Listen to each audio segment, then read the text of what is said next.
और इस वक्त एक बड़ी खबर आ रही है। प्रधानमंत्री की मीटिंग में ममता बनर्जी के लेट पहुंचने पर सियासी तकरार बढ़ गया है।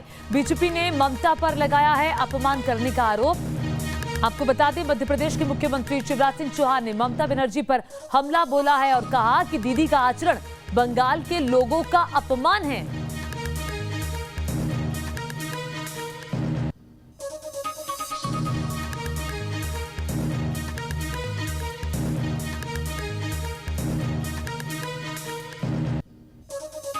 देर भले लगे, अहंकारी का नाश होना सुनिश्चित है। मोदी जी भारत के प्रधानमंत्री हैं, उनके पीछे देश चलता है। तो वो अगर पश्चिम बंगाल गए थे तो वहां जनता के कल्याण के लिए गए थे। तूफान पीड़ित भाई और बहनों का हालचाल जानने गए थे। उस समय किसी मुख्यमंत्री का ऐसा बर्ताव करना, यह पश्चिम बंगाल की जनता का अपमान है। मैं भी कई वर्षों से मुख्यमंत्री हूं। जब श्री मनमोहन सिंह जी प्रधानमंत्री थे, मैं लगभग 9 साल उनके साथ मुख्यमंत्री रहा। हमने कभी उनके सम्मान पर आंच नहीं आने दी। तो अपमान की बात मध्य प्रदेश के मुख्यमंत्री शिवराज सिंह चौहान कर रहे हैं। इसी पर बातचीत करने के लिए मधुरेंद्र हमारे सहयोगी दिल्ली से जुड़ गए हैं। तापस सेन गुप्ता कोलकाता से हमारे साथ जुड़ गए हैं। सबसे पहले मधुरेंद्र, आपके पास आना चाहूंगी। कल जो कुछ भी हुआ पश्चिम बंगाल में, अब उसका सीधा असर दिल्ली में दिखाई दे रहा है, क्योंकि मुख्य सचिव को दिल्ली रिपोर्ट किया गया है, उनको तलब किया गया है, जिनका एक्सटेंशन ममता बनर्जी ने किया था 3-4 महीनों के लिए। सवाल ये खड़ा होता है कि आपकी सियासत अपनी जगह है और जब आप मुख्यमंत्री हैं तो प्रोटोकॉल को आपको निभाना पड़ता है। शायद इसमें फर्क ममता बनर्जी नहीं कर पाई। कितनी गहमा गहमी दिल्ली में कल की घटना को लेकर?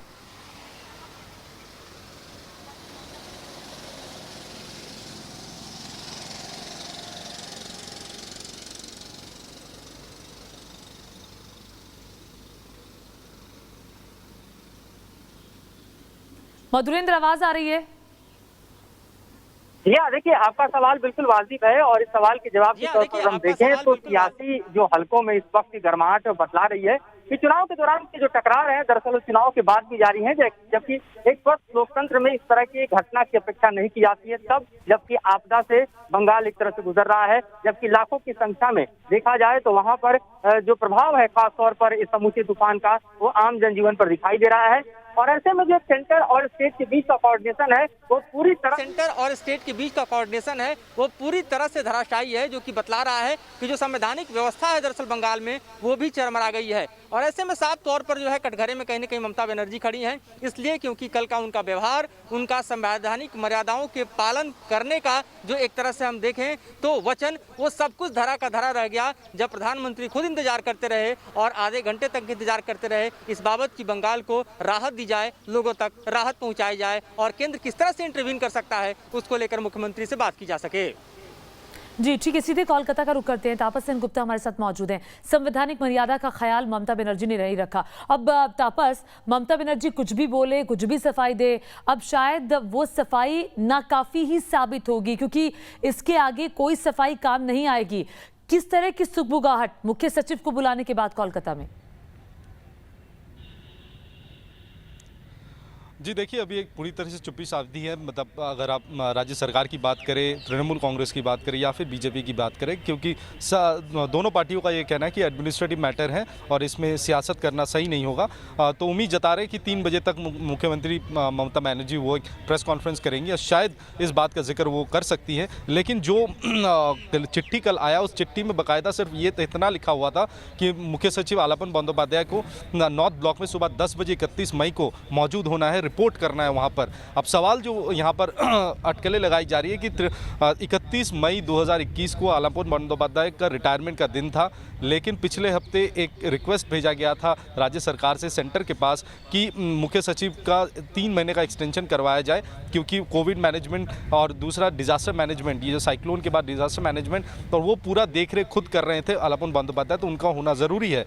और तुरंत 4 दिन पहले इनका एक्सटेंशन 3 महीने का बढ़ा दिया गया गया। अब सवाल ये उठाया जा रहा है कि अगर कोविड मैनेजमेंट और डिजास्टर मैनेजमेंट के वजह से ही सेंटर ने इनका 3 महीने का एक्सटेंशन किया था, तो फिर उन्हें दिल्ली क्यों बुलाया जा रहा है, राज्य से क्यों हटाने की कोशिश की जा रही है। तो अब ये इसका जवाब शायद सेंट्रल गवर्नमेंट को देना पड़ेगा, लेकिन मुख्यमंत्री क्या कुछ कहती हैं वो देखना पड़ेगा। क्योंकि साथ में हम थोड़ा पीछे जाए, राजीव कुमार के समय 2 साल पहले राजीव कुमार के समय भी जब सेंटर और स्टेट के बीच एक संपर्क खराब होता दिख रहा था, तो राजीव कुमार को तुरंत होम मिनिस्ट्री में रिपोर्ट करने के लिए कहा गया था, लेकिन राज्य सरकार ने उनको रिलीव नहीं किया था। लेकिन इस बार आलापन बंदोपाध्याय के इस मामले में क्या राज्य सरकार का रवैया वैसा ही रहेगा या राज्य सरकार उनको रिलीज करेगी, इसके लिए थोड़ा इंतजार हमें करना पड़ेगा। लेकिन बहुत हद तक हम कह सकते हैं कि आलापन बंदोपाध्याय यानी मुख्य सचिव को राज्य सरकार की तरफ से इस समय रिलीव शायद नहीं किया जा सकता। उसका स्पष्टीकरण तभी होगा जब ममता बनर्जी एक्सटेंशन करने के बाद क्यों बुला लिया गया, तमाम तरह की राजनीति यहाँ पर भी दिखाई दे रही है। आप हमारे साथ तापस बने रहिए। इस वक्त एक बड़ी खबर आ रही है, केंद्र सरकार द्वारा यास तूफान के बाद राहत पैकेज में टीएमसी नेताओं द्वारा बंदरबाट का आरोप लगाए। भाजपा प्रदेश अध्यक्ष दिलीप घोष ने यह आरोप लगाया है। उन्होंने कहा कि पीएम ने यहां का दौरा करके स्थिति पर नजर रखी है और हर तरह की मदद भी कर रहे हैं, लेकिन बंगाल में हर राहत काम में टीएमसी के नेता अपने तरीके से अपने पसंद के लोगों को सामान दे रहे हैं। तापस, ये इस आरोप में कितना दम है जो दिलीप घोष लगा रहे हैं?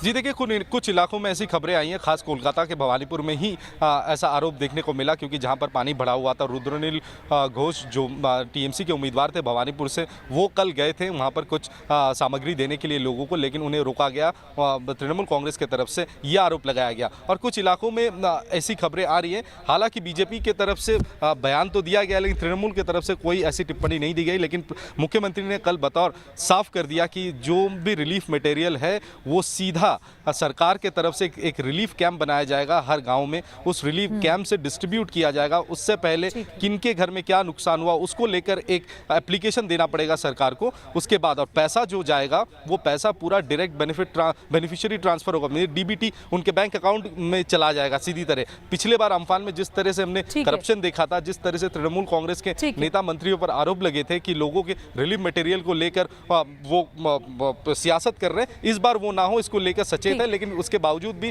कुछ जगहों से ऐसी खबरें आ रही है कि तृणमूल कांग्रेस बीजेपी या और लोगों को रोक रही है रिलीफ इसमें हिस्सा लेने के लिए।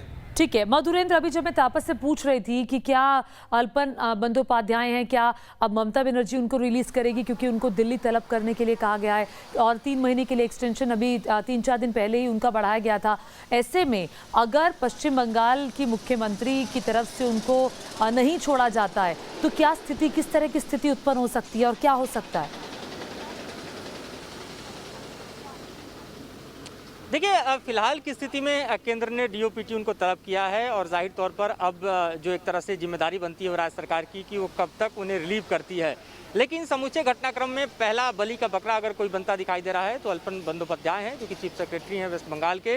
लेकिन साफ तौर पर देखें तो केंद्र और राज्य का जो टकराव है, दरअसल वो फेडरल स्ट्रक्चर के लिए देखिए तो बेहद खतरनाक है, क्योंकि चुनाव के दौरान राजनीतिक दल चुनाव लड़ते हैं और वहाँ पर प्रतिद्वंदिता राजनीतिक दलों के बीच होती है। अगर उसका इम्पैक्ट गवर्नेंस पर पड़ने लगे, अगर उसका इम्पैक्ट फेडरल स्ट्रक्चर पर पड़ने लगे, अगर उसका इम्पैक्ट जो है कॉन्स्टिट्यूशनल जो प्रोविजंस हैं उस पर पड़ने लगे, तो आप समझिए कि उसका नुकसान राज्य को ही उठाना है, राज्य की जनता को ही उठाना है, क्योंकि केंद्र जो है उसका कोई बड़ा नुकसान नहीं होने वाला। तो ऐसे में नुकसान बंगाल का है और सोचना होगा ममता बनर्जी को कि आखिरकार किस कॉस्ट पर वो बंगाल की जनता का नुकसान जो है वो करने जा रही हैं। बिल्कुल, और देखना ये होगा कि कब तक अल्पन बंदोपाध्याय को रिलीव किया जाता है उनके कामों से, क्योंकि अब उनको दिल्ली तलब किया गया है, डीओपीटी में उनको अपनी हाजिरी लगानी होगी। बहुत शुक्रिया आपका इस तमाम जानकारी के लिए मधुरेंद्र, और साथ ही साथ तापस सेन गुप्ता कोलकाता से जुड़ने के लिए। तो